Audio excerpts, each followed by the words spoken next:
Ondelatte raconte. Christophe Ondelatte. En 2015, dans la campagne toulousaine, Serge Dader est un agriculteur sans histoire, juste réputé pour être peu causant, bourru.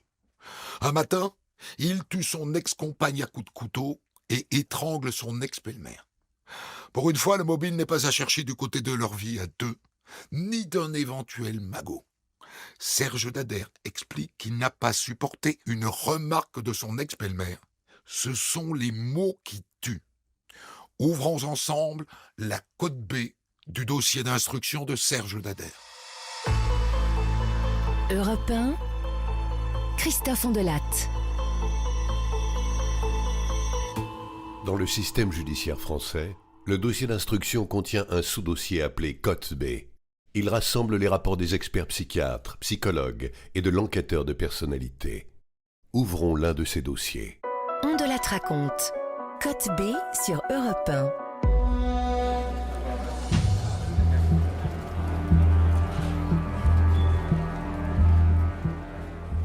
Le 23 mars 2015, vers 15h45, les gendarmes de Saint-Gaudens reçoivent un appel inquiétant. Gendarmerie, j'écoute. Monsieur, je comprends pas. Brigitte est partie avec sa mère voir son ancien compagnon, Serge Dader. C'était ce matin.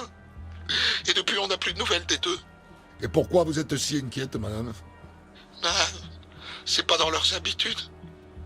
Et puis Serge Dader et Brigitte viennent juste de se séparer. Je pense qu'il a dû se passer quelque chose. Surtout que Serge, il est vraiment pas commode. Bien, madame. J'envoie une patrouille.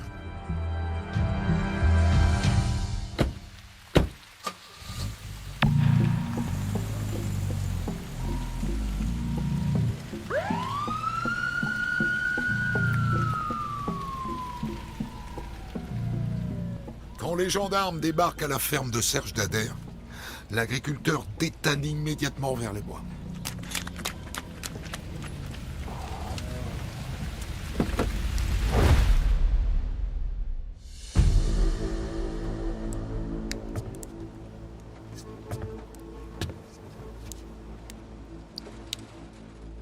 Et les gendarmes comprennent vite pourquoi.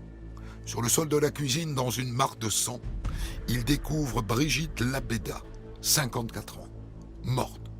L'ex-compagne de Serge Dader a reçu 26 coups de couteau. La veine jugulaire est sectionnée. Brigitte a été égorgée. Et à côté, le cadavre de sa mère de 85 ans, Marcel.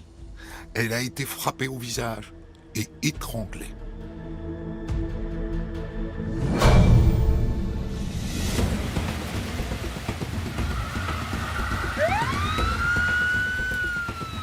Les gendarmes déploient les grands moyens pour retrouver Serge Dader.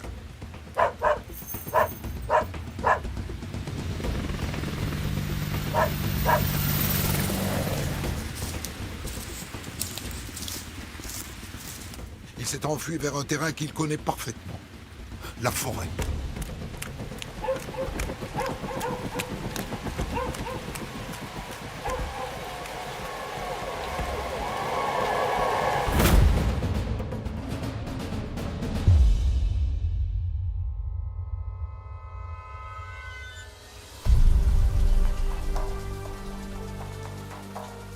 Il va faire un trajet de 22 km à pied qui va le conduire jusqu'à un village en aval de la Garonne qui s'appelle Palamini. Et il va fuir dans les bois pour ne pas être retrouvé. David Sénat, avocat général. Il est un peu habillé mais quasiment nu, il est pieds nus, donc il va se cacher dans une buse près d'un ruisseau. Il n'y a rien pour le géolocaliser, évidemment. Il n'a pas de téléphone portable. Il n'a strictement rien. C'est vraiment l'homme de la campagne. Je dirais presque que c'est l'homme des bois, sans aucun mépris de ma part, bien entendu. Mais donc, c'est quelqu'un qu'il faut essayer de localiser avec des chiens, avec un hélicoptère, avec des patrouilles, des battues. Et finalement, donc, on va le retrouver parce qu'il va se rendre chez quelqu'un qui va...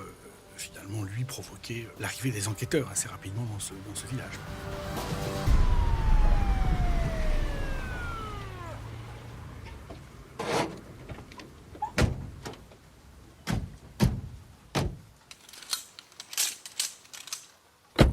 C'est quand même une traque assez extraordinaire. Le village d'Eous est sous le choc. Depuis 24 heures, un agriculteur de 48 ans est en garde à vue pour un double meurtre.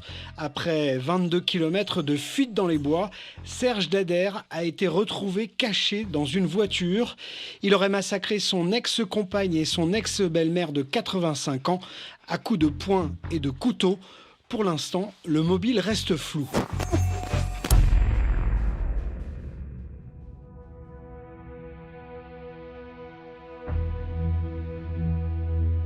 Le caractère dramatique de cette affaire, c'est aussi ce qui va suivre immédiatement les meurtres. À savoir que ces deux victimes, Serge Dader va les laisser telles qu'elles vont tomber sous ses coups dans la cuisine. Il va le jour même continuer à vaquer à ses occupations. Il va aller se coucher, faire la sieste, se réveiller. Le lendemain, il aura une conversation avec un de ses voisins. Puis il aura faim, il se fait cuire de la viande, un steak, il déjeune à côté de ces femmes qui sont mortes depuis la veille. Et donc il y a une dimension encore plus dramatique avec cette attitude de très très grande froideur, de détachement avec les crimes qu'il a commis, puisqu'il sera capable quand même de vivre avec ces deux personnes mortes sous l'effet de ses coups, jusqu'à manger juste à côté de ces femmes qui sont à côté.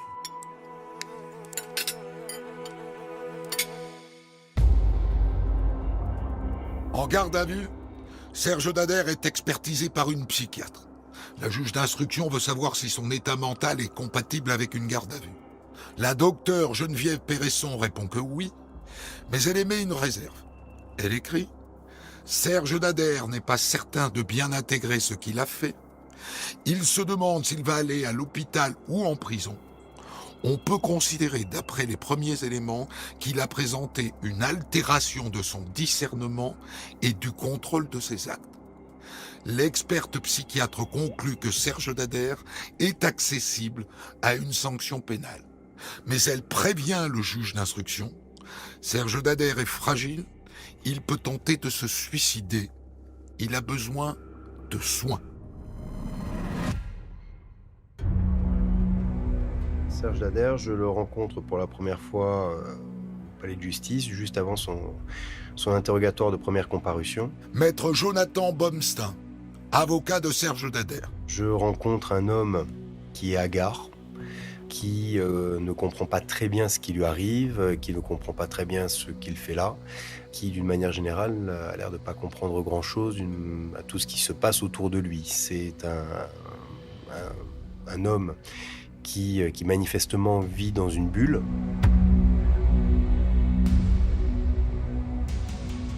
On a un homme, finalement, qui a du mal, même pas à réaliser ce qui se passe, mais à comprendre ce qui se passe. Les enquêteurs ont compris que Serge Dader avait vécu pendant quelques jours avec les cadavres de son ancienne belle-mère et de sa compagne, mais on sait que durant la garde à vue, il ne va pas dire grand-chose.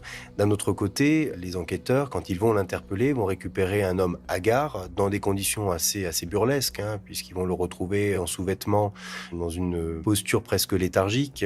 En fait, Serge Dader, c'est un homme qui, dès le début, dès son interpellation, présente en tout cas tous les signes d'une personne qui est à la limite de l'irresponsabilité, je ne veux même pas dire pénale, de l'irresponsabilité humaine.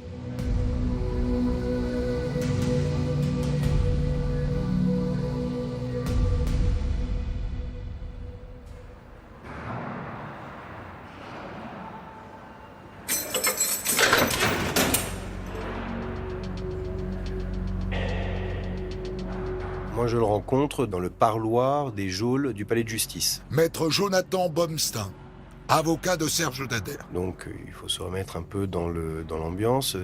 C'est un petit local qui est dans les sous-sols du tribunal. C'est étroit, c'est obscur, ça sent pas forcément très bon, il y a du bruit. Et j'ai en face de moi un homme qui est fermé. mais complètement fermé, qui communique très peu et qui immédiatement, et c'est ça qui est surprenant chez cet homme, ne va pas me parler de ce qui s'est passé, de l'infraction qui a eu lieu, des faits pour lesquels il est poursuivi, mais il va me parler de son exploitation, puisque finalement tout ce qui va l'intéresser à ce moment-là, c'est de savoir qui va gérer son exploitation, qui va s'occuper de ses vaches, qui va s'occuper finalement de faire en sorte que tout se passe bien dans sa ferme.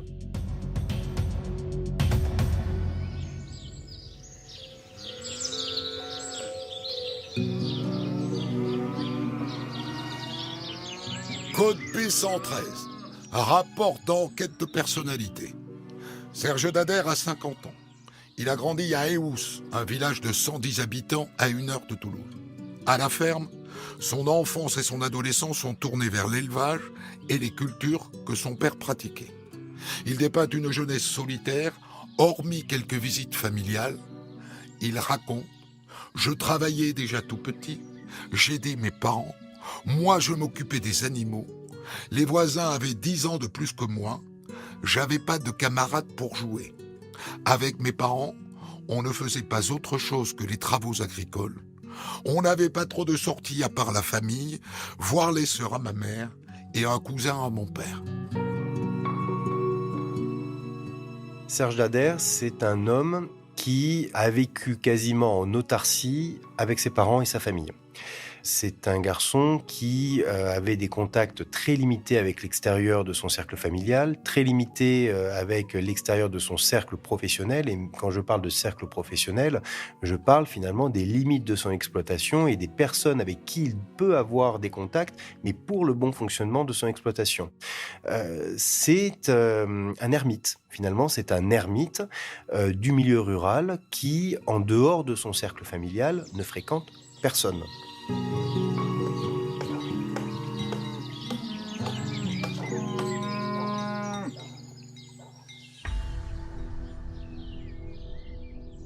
C'est un homme qui est pas très grand, qui est extrêmement robuste, qui est bien charpenté, qui est très costaud, qui a des mains qui traduisent l'homme qui a travaillé la terre presque à main nue.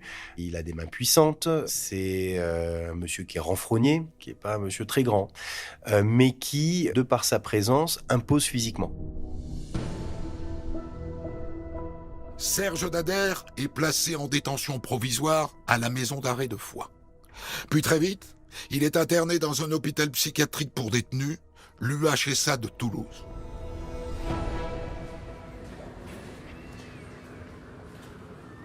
Pour aller voir Serge Dader justement à l'UHSA, c'est un peu particulier. C'est un peu particulier parce que c'est un milieu qui est à la fois médical, mais qui reste quand même un milieu de détention. Donc on est dans une ambiance qui est beaucoup plus lourde, à mon sens, que dans une maison d'arrêt classique, et dans laquelle, eh bien, on a quand même ce petit sentiment d'insécurité où on se dit qu'on est face à quelqu'un qui, d'un point de vue psychiatrique, n'est pas très équilibré.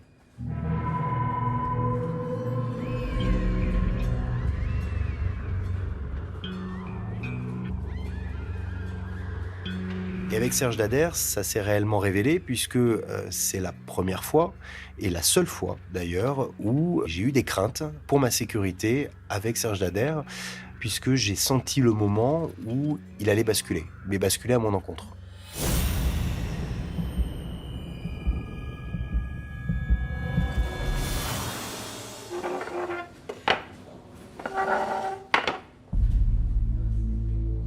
Moi, j'ai le souvenir d'un entretien que j'avais fait avec Serge Dader où on essayait, au-delà de l'affaire pénale, parce qu'il y avait l'aspect évidemment de la gestion des faits pour lesquels il était poursuivi, mais, et ça lui tenait à cœur, et ça rentrait aussi dans mon rôle, il y avait la gestion de son exploitation. Et j'ai souvenir de m'être réellement démené pour arriver à faire désigner un mandataire ad hoc par le parquet civil pour que ce mandataire puisse prendre en charge l'exploitation, puisse prendre en charge les animaux, puisqu'il y avait des animaux qui n'avaient pas été nourris depuis son interpellation, et puis de s'occuper du devenir de tout l'ensemble. Et évidemment, c'est passé par la vente des animaux et des vaches en particulier de Serge Dader.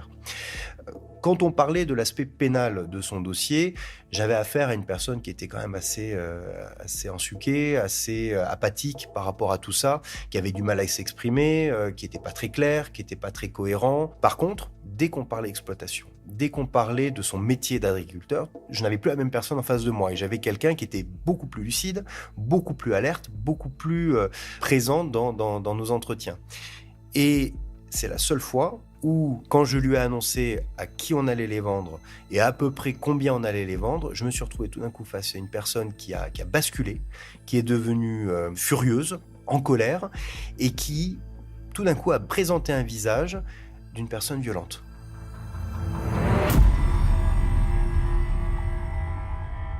J'ai eu à ce moment-là peur parce que d'une personne qui était assez hagard dans nos entretiens sur toute la procédure pénale, j'étais passé tout d'un coup face à une personne qui était menaçante. Le Serge Dader s'est levé et j'ai vu le moment où il allait passer par-dessus la table pour me sauter dessus, clairement. Il s'est tout d'un coup déployé et son regard a changé. Son regard a changé, il est devenu tout d'un coup beaucoup plus froid et surtout beaucoup plus déterminé.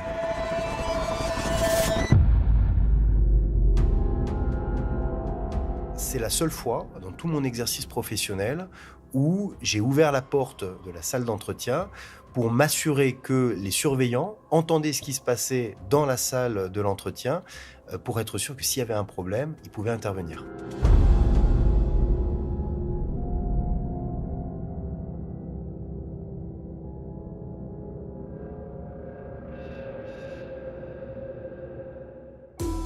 Retrouvez Christophe Andelatte pour la suite de Code B dans un deuxième podcast déjà disponible sur votre plateforme.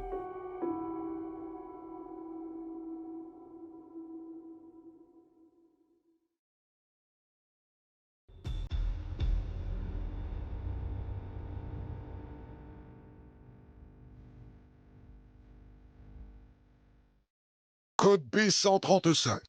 Rapport d'expertise psychologique d'Alain Penin. Les capacités intellectuelles de Serge Dader se situent dans une zone normale faible. Il ne consomme pas de vin à table. En cas d'épisode convivial ou d'invitation, il admet une consommation limitée de produits anisés. Le sujet ne fume pas, n'a jamais consommé de toxiques ni de drogues illicites. C'est un homme qui ne va pas s'exprimer spontanément. Lors de la première rencontre, il est plutôt passif. C'est un homme qui est chauve, qui porte un bouc poivre et sel, dont l'hygiène corporelle est moyenne. Alain Penin, expert psychologue. Alors, il va s'exprimer quand même de façon correcte, sur un ton un peu marqué de lassitude. On sent un petit peu la tristesse, mais on ne relève rien qui puisse laisser penser que nous avons affaire à un homme qui est en difficulté sur le plan psychique.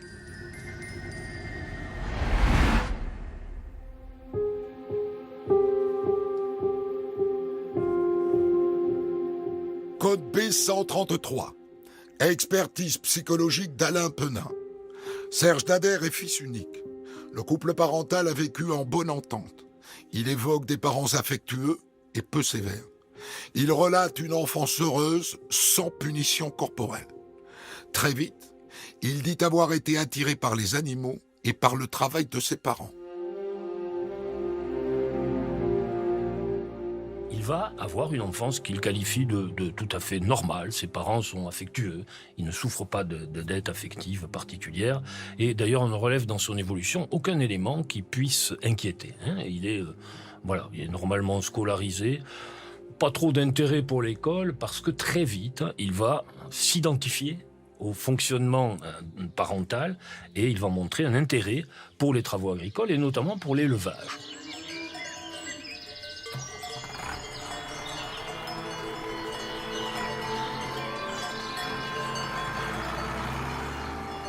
À 19 ans, il reprend la ferme familiale et il va endosser cette responsabilité de l'exploitation pour devenir ensuite, une fois son père retraité, responsable de l'élevage. Il est propriétaire de 16 vaches, mais il en a eu 30, donc il s'investit dans cette activité d'élevage. Il est tout à fait fier. Il dit je produis 50 veaux par an. Donc il est tout à fait content de la prospérité finalement de cette entreprise. Voilà, donc c'est toute sa vie et c'est le prolongement de l'activité paternelle. Je crois que ça c'est important. Code B134. Expertise psychologique d'Alain Penin. Sur le plan de sa vie affective, à 18 ans, Serge Dader a entretenu une relation de 2 ou 3 mois avec une jeune femme. Ensuite, il n'a eu que des relations éphémères. Il a rencontré Brigitte, la victime, car cette dernière était auxiliaire de vie et s'occupait de son père.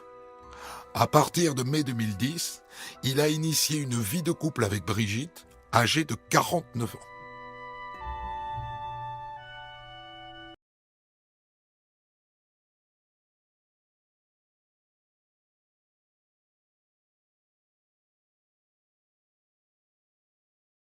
Entretient avec Brigitte une relation qui a commencé par être amicale et il est peut-être devenu un petit peu amoureux d'elle. En tout cas, il a eu une vie sexuelle avec elle qu'il a tout à fait satisfait. Mais on ne sent pas un investissement amoureux, on ne sent pas un coup de foudre. On sent que cette Brigitte est arrivée dans son environnement en sa qualité de professionnel et que finalement il était seul et puis bon, il s'est vraiment mis en couple avec elle. Donc c'est comme ça qu'il décrit en tout cas cette relation et cette situation amoureuse.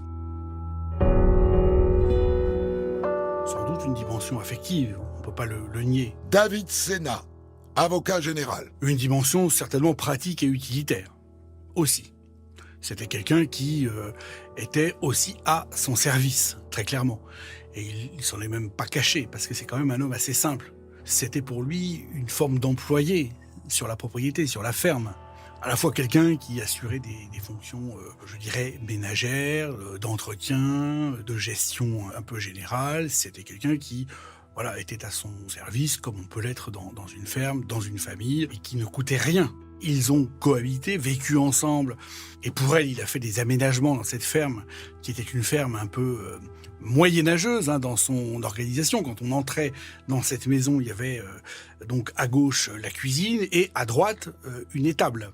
C'était ça. Et pour Brigitte Labéda, il a dû évidemment faire quelques aménagements pour vivre de manière, je ne dirais pas moderne, mais acceptable. Donc il a eu une vie avec elle qui a été une vie assez houleuse, qui n'a pas été quelque chose de simple, puisqu'il a été violent à son égard. Il l'a frappée à plusieurs reprises, il y a eu des procédures, une plainte, et il a été condamné à une reprise pour des faits de violence à son égard. À plusieurs reprises, il a été amené à la taper. Il a été amené à porter des coups à Brigitte pendant la nuit. Et il constatait que dans ces circonstances, il était tout à fait nerveux. Je la battais. J'étais fou furieux. J'étais fou furieux, dit-il, en parlant de lui et de son comportement agressif. Et à force, eh bien, ces bagarres, ces coups et ces dissensions ont amené la séparation du couple.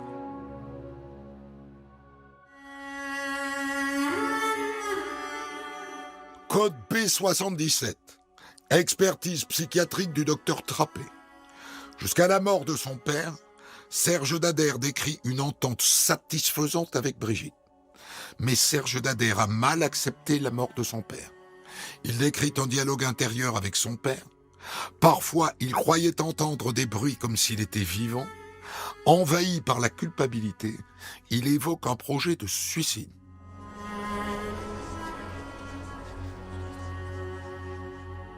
C'est dans ce vécu de tristesse qu'il allait se montrer violent à l'encontre de Brigitte à 2 reprises. Une plainte avait été déposée, puis retirée. Serge Dader avait passé 3 heures en garde à vue et une hospitalisation d'office. Dader, viens là, c'est ton baveux. Viens par là. Il va te donner des nouvelles de tes vaches.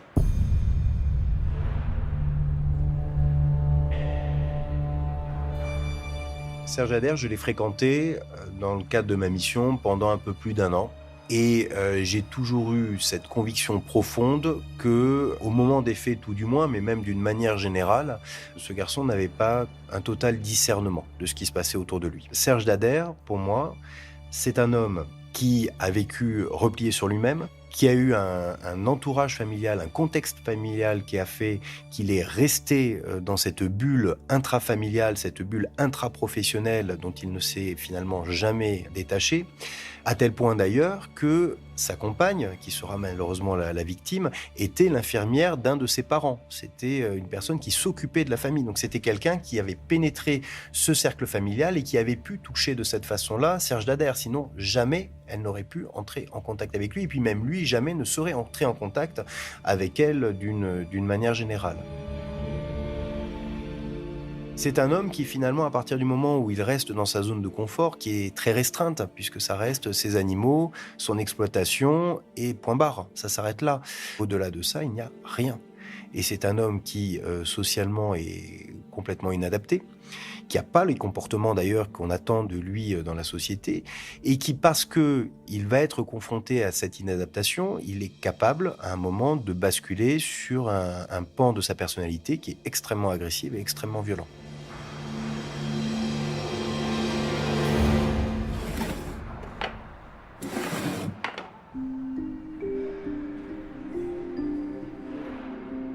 Code B120.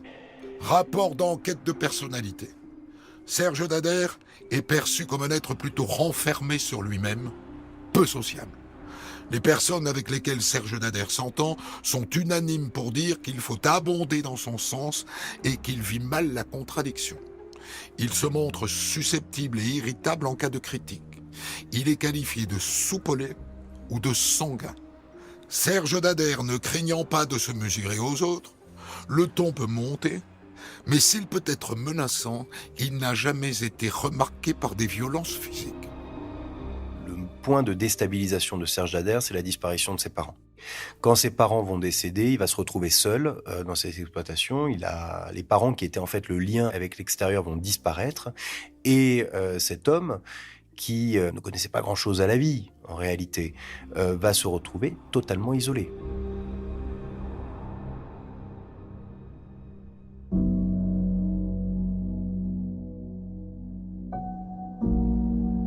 Serge Dader, c'est un enfant. David Sénat, avocat général. On est toujours l'enfant de ses parents jusqu'au dernier jour. Mais lui, ça a été l'entièreté de ses relations. Il a vécu avec papa et maman pratiquement jusqu'au bout. Le cycle dépressif, il va surtout se déclencher à la mort de son père, qui était en effet une figure importante, comme elle peut l'être dans les familles du Sud. C'était le chef de l'exploitation, d'un homme dont la fin a été assez pénible, assez dure, assez douloureuse, assez longue. Et il ne l'a absolument pas supporté, cette fin, à telle enseigne qu'il s'est même montré brutal, Serge Dader, envers des soignants qui s'occupaient de son père. Infirmière, un médecin, le médecin qui venait de s'occuper de son père, qui avait été là aussi victime de violence, parce que il leur reprochait de ne pas savoir finalement empêcher le déclin inéluctable de Léopold Dader, son père. Donc quand ils disparaissent finalement, il n'y a plus rien. Il se retrouve absolument seul, avec quelque part une dépendance affective et une fragilité qui est celle d'un adolescent. Il perdrait ses parents alors qu'il a la cinquantaine. Et le point qui va lui permettre de se réouvrir sur le monde extérieur, eh bien, c'était sa compagne, qui à un moment aussi va en avoir marre et elle va le quitter. Et quelques semaines après justement leur séparation, eh bien, c'est à ce moment-là qu'il va attenter à sa vie.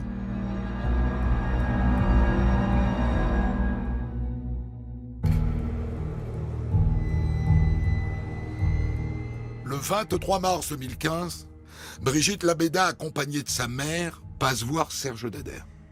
Même s'ils sont séparés depuis quelques semaines, Brigitte s'occupe toujours de lui et lui rapporte son linge propre et repassé.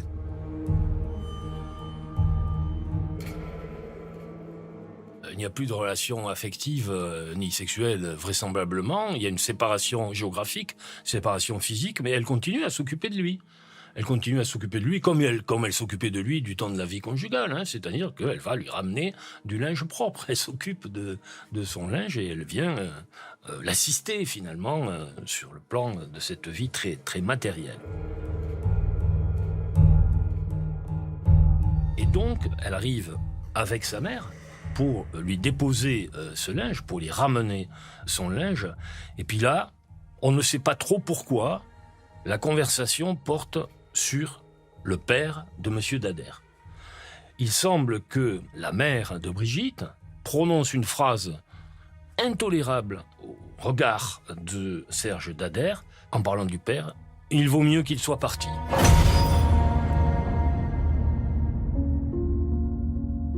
Elle a des mots extrêmement humains, extrêmement gentils pour Serge Dader, dont elle sait qu'il souffre. Elle lui dit mais tu sais, ton papa, maintenant, il est mieux là où il est. Il n'a que trop souffert et aujourd'hui, ses souffrances ont disparu. C'est ça qu'elle lui dit. Et ça, il ne le comprend pas. Il le prend au premier degré. On retrouve l'homme assez frustre, assez premier qu'il est fondamentalement, et il pense que c'est de la provocation, alors que c'est tout l'inverse. Et ça, cette phrase a été terrible à entendre. Et il va me dire, ça m'a fait comme si j'entendais la voix de mon père. Je me suis défendu et pour me défendre, j'ai balancé des coups de poing sur Marcel. Donc, cette phrase déclenche immédiatement une très forte relation agressive.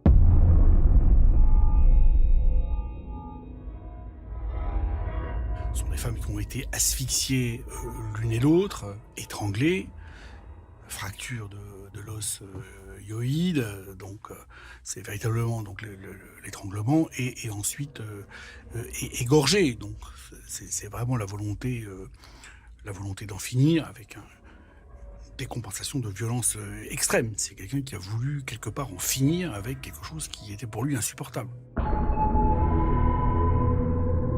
Et puis, il va s'en prendre à Brigitte en lui disant « Je lui ai donné un coup à la carotide avec un couteau ». Donc ça me semble aussi très important. Même s'il va me dire « Je ne sais pas pourquoi j'ai fait ça », moi j'ai tenté au cours de cet examen et de cette relation avec lui de comprendre qu'est-ce que ça signifiait, ce coup à la carotide.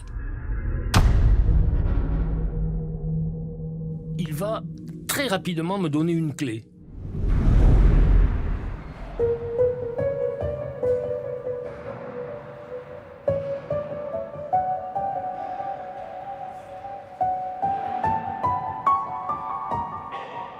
Vous savez, monsieur, mon père il était gravataire.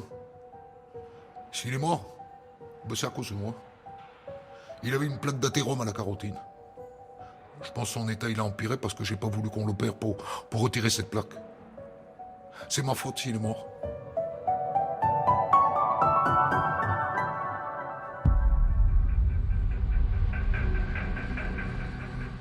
Donc, dans sa tête, il vit une culpabilité majeure de ne pas avoir insisté pour que l'on opère son père. Et moi, je suis immédiatement frappé par la similitude entre cette situation, cet élément et cette formulation, et la manière qu'il va, lui, me dire « Je lui ai donné un coup à la carotide ». Ce sont ces termes. Donc, je pense qu'il y a quand même là une amorce explicative d'une partie de la genèse de ce comportement.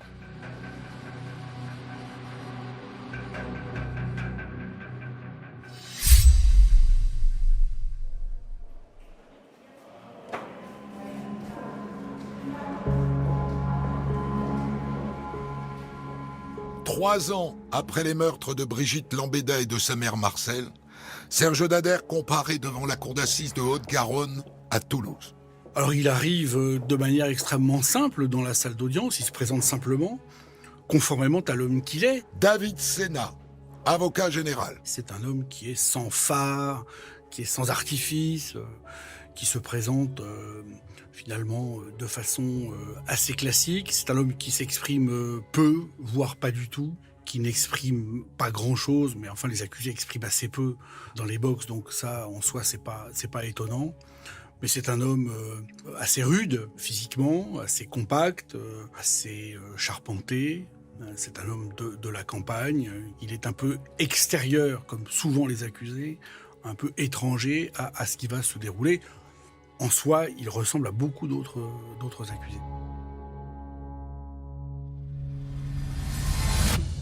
Alors il faut savoir que dans ce dossier, il y a eu 6 expertises psychiatriques de Serge Dader, dont 5 en collégialité. C'est-à-dire que 5 expertises ont été faites par plusieurs experts. Donc probablement plus de 10 experts psychiatres qui se sont penchés sur son cas, ce qui est tout à fait exceptionnel, mais qui est en même temps une difficulté.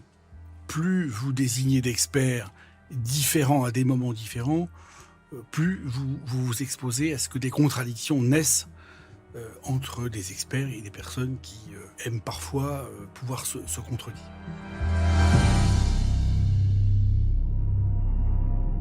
Six expertises, dont 5 nous indiquent qu'il n'est pas fou. Aucun expert, d'ailleurs, ne décèlera un quelconque trouble mental, pas de maladie psychiatrique, absolument rien.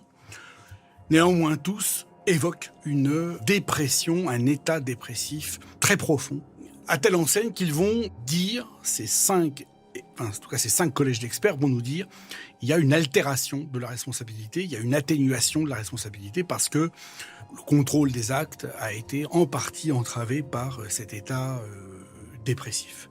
Mais pour le reste, ils disent, Serge Dader savait tout de même parfaitement ce qu'il faisait.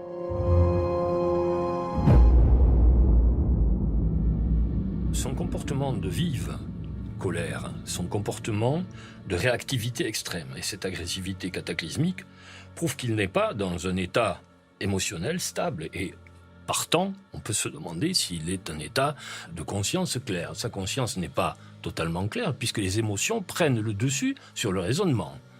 Mais ce qui est certain, c'est que lorsqu'il parle de ces événements, on ne retrouve pas la trace d'un dysfonctionnement sur le plan psychique, c'est-à-dire qu'il n'y a pas d'éléments d'hallucination, il n'y a pas d'éléments de délire, il y a une interprétation simplement de certains éléments de situation et il y a une réactivation de cette colère sous l'effet de certaines stimulations, notamment verbales, qui viennent lui faire rebondir ou qui viennent retentir en fonction d'éléments qu'il avait enfouis finalement et qu'il n'avait pas dominés. Alors, c'est vrai que par la suite et après, il est cohérent. En garde à vue, il est tout à fait cohérent dans ses propos. Il a un sentiment de culpabilité, il émet des regrets, mais il revient de façon quasi obsessionnelle, et les rapports de garde à vue le disent, sur la culpabilité qu'il ressent par rapport à ses parents. Donc, moi, ça me fait dire que c'est cela, l'élément central et le début de ces difficultés.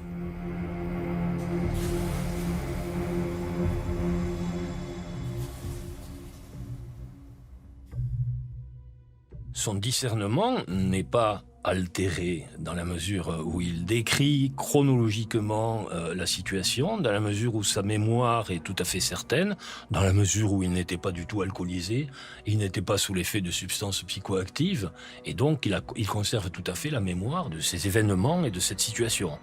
En revanche, c'est vrai que l'état émotionnel était notablement perturbé. Monsieur Dader, comment voyez-vous votre avenir? Je vais mourir chez le fou. À l'hôpital psy.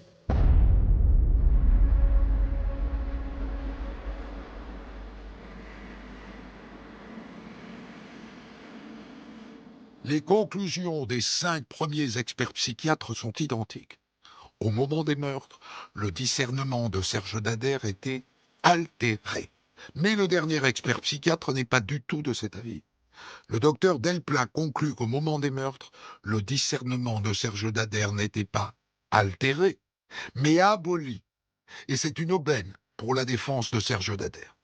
À la fin de la procédure, alors que Serge Dader connaissait bien maintenant l'expertise et les techniques d'expertise, et donc il a trouvé auprès de cet expert les mots qui étaient de nature à faire en sorte que cet expert conclue à non pas une altération, mais une abolition du discernement. Cet expert va indiquer que Serge Dader a été la proie d'hallucinations et qu'il était donc atteint d'une psychose qui donc le faisait se situer en dehors du réel. C'est ça la psychose, c'est être en dehors du réel. Et donc, seul contre ses confrères nombreux et en collégialité, eh bien cet expert va opter en faveur de l'abolition totale du discernement et pas une simple altération. Donc, il y a eu un débat sur ce point devant la cour d'assises. Monsieur l'avocat général, vous avez la parole pour vos réquisitions. Incontestablement, c'est un homme qui doit bénéficier d'une atténuation de responsabilité. Il n'y a pas besoin d'être un spécialiste pour se rendre compte de l'état dépressif profond de cet homme. Donc de ce point de vue-là, moi j'ai beaucoup insisté sur ce point, ce qui permet tout de même de ramener les peines envisageables, requises, à un niveau inférieur à la réclusion criminelle à perpétuité qu'encourait Serge Dader. Donc l'atténuation de responsabilité me faisait dire, et c'est ce que j'ai requis, que la peine de référence était une peine de 30 années de réclusion. Donc on a tenu compte effectivement de cet état qui a pu en effet avoir une incidence sur le contrôle de ses actes, sa lucidité, en un mot, le passage à l'acte.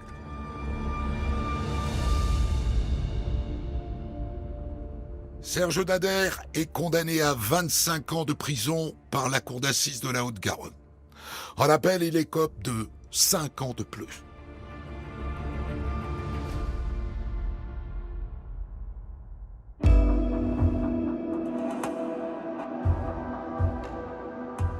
C'était On de la Traconte dans sa version Code B. Rédaction en chef assurée par Guillaume Maury, stagiaire Eva Beltramo et la réalisation est signée Mathieu Fret. Retrouvez On de la Traconte Code B tous les vendredis et samedis dès 6h sur votre plateforme de podcast.